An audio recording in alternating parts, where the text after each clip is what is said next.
The Rock returning, Randy Orton returning, a Judgment Day implosion, and many more. These are the craziest SummerSlam 2026 predictions I could find. Let's get into it. The first prediction is that the final boss, Bloodline Rules, returns in Roman Reigns versus Seth Rollins during the match, taking out both Seth Rollins and Roman Reigns. Now, we talk about this every SummerSlam, every WrestleMania since WrestleMania 40. We talk about this pretty much, and if you watch my video yesterday where I predicted or talked about some people that could potentially return at SummerSlam, one of them was The Rock, and I did say I think he will return, knock on wood. Now, him returning during the match, I don't really like, because Roman Reigns should beat Seth Rollins here. He needs to get that accolade. I think WWE wants that too. While it would be a good way to set up The Rock versus Roman Reigns, it would come at the cost of Roman Reigns potentially never beating Seth Rollins. So what I would like to see is The Rock return after the match and attack Roman or face off with Roman or something like that after he wins, and Roman keeping the World Heavyweight Championship until WrestleMania if he did face The Rock would just make the match even bigger than it already is. I could definitely see this happening. This is absolutely not out of the realm of possibility, and if I'm being honest, if I see The Rock at SummerSlam, whether he's returning in the middle of the match or after the match, I'm gonna lose my crap, bro. But I would definitely prefer he returns after, but I certainly will not complain if he does return during the match, and this is absolutely not out of the realm of possibility with assuming they want to do Rock versus Roman in Saudi Arabia at WrestleMania, and the fact that The Rock's past two movies have absolutely flopped. Next, we have a prediction for Cody Rhodes versus CM Punk, and it is that Cody Rhodes will turn heel. Now, let me talk a little bit about this storyline. The whole controversy between these two is about CM Punk accidentally hitting Cody in the eye with a belt. That is what all this heat is about. And that is absolutely ridiculous. Maybe if during the match, CM Punk, just completely decked Cody in the face with a punch, seemingly on purpose, that would be a lot more justifiable than, owie, you hit me in the eye with the belt, that hurt. So that's the whole reason they have heat with each other. And, well, that is stupid and unfortunate, and I wish there was a lot more to it.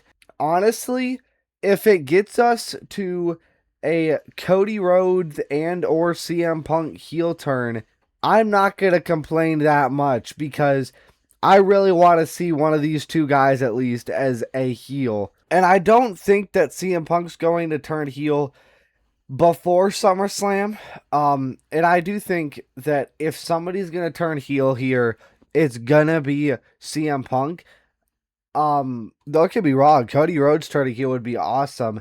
I just don't see them doing it because of how much merch he sells and how much the crowd loves him. Maybe during the match, the ref goes down, CM Punk hits a low blow or something, and retains the title. And I do think CM Punk, some way or somehow, needs to win this match, whether or not he turns heel, because I am tired, along with a lot of other people, I think. I am tired of seeing Cody Rhodes as the undisputed champion running SmackDown. It's basically been like that for over 2 years now. Yeah, Drew McIntyre's won it. Yeah, John Cena won it for a bit. But it's always just went right back to Cody Rhodes. And when we had John Cena as the champion, it was refreshing. So I need to see CM Punk win this for sure. But I don't think this one will happen. I do think that CM Punk will turn heel in the match, though.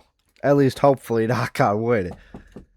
Next, we have a double prediction for Obafemi versus Brock Lesnar. Let's take this one by one here. We'll start off in the top left. A total ring collapse and cage destruction. Basically, Obafemi choke slams Brock Lesnar through the top of the cell. There is absolutely no chance in hell this is ever going to happen in a million years. 48-year-old Brock Lesnar is not taking a choke slam through the top of the cell. I can tell you right now, as much as I would love to see that, as crazy as it would be, as awesome as it would be for Obafemi and us, the fans watching at home and stuff, it's not going to happen. What I do think I would like, though, is if they ended up breaking out of the cell. Like, they are just two absolute behemoths that not even the cell can contain them, and they bust through the cell wall. I think that would be absolutely awesome. Maybe Oba gets suplexed through the cell wall, or Oba does a European uppercut to Brock through the cell. That would be pretty sweet. But I don't really want them to go on top of the cell because I'm extremely worried that it would break. Because Obafemi is 310 pounds and Brock probably isn't too far behind.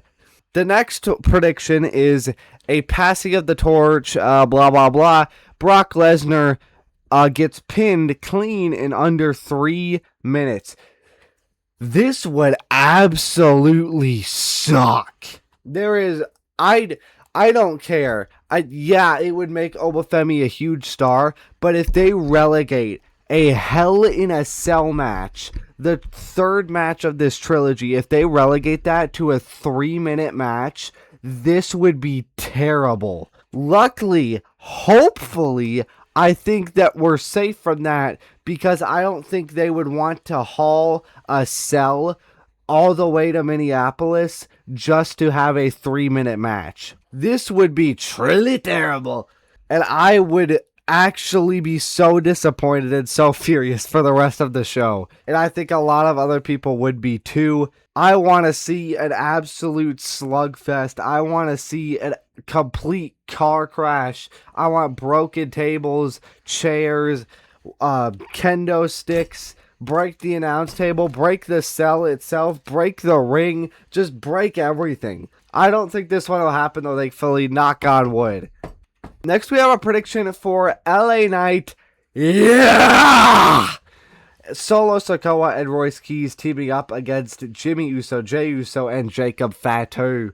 And the prediction is that this whole I can help you against the bloodline thing from Solo Sikoa is all a big ruse, and he turns on LA Knight and Royce Keys and joins the bloodline again. I could absolutely see this happening, and I do think that this version of Solo, who's more charismatic and not just reduced to like the silent enforcer who just beats people up, I think that would be interesting to see in the bloodline, but I think it would probably end up hurting him more than it would help him.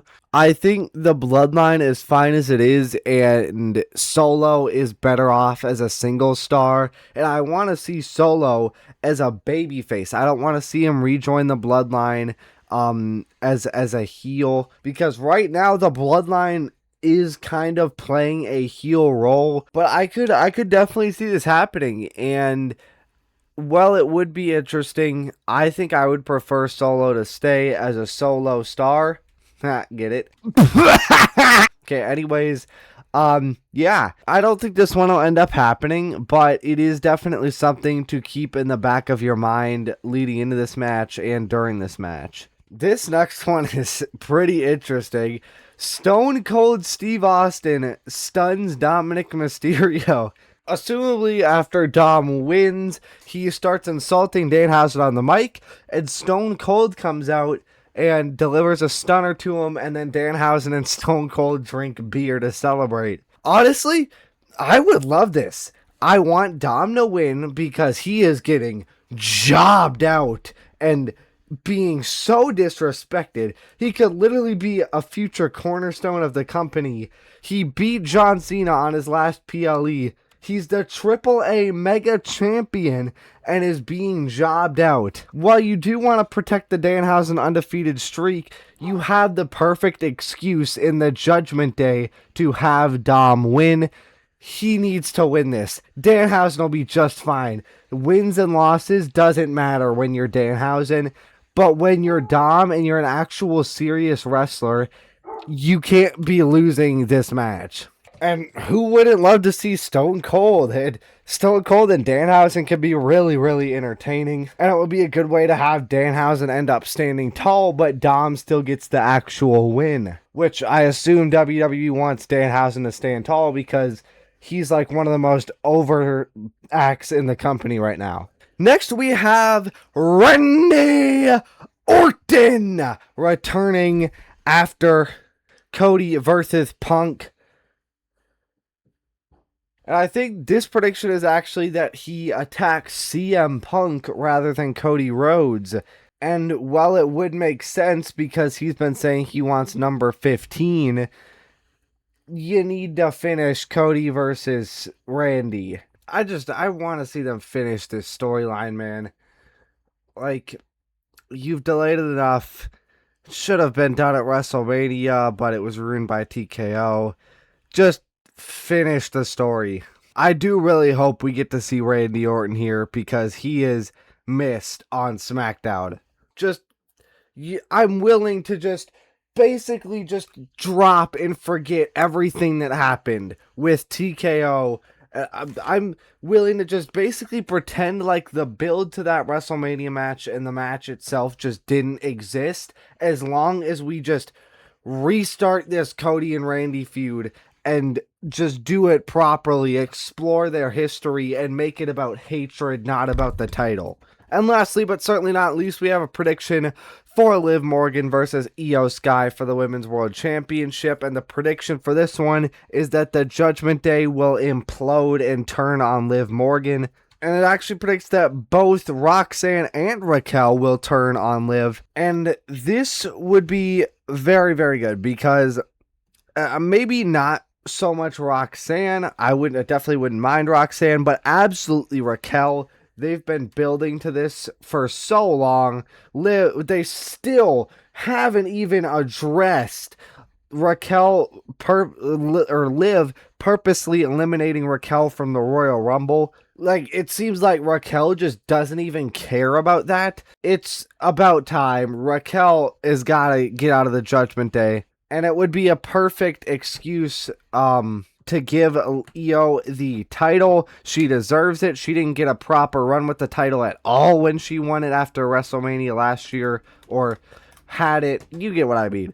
Liv absolutely hasn't gotten a proper run either, so I wouldn't mind Liv retaining here, but I'm just worried it's going to be the same thing and she's just never going to defend it again.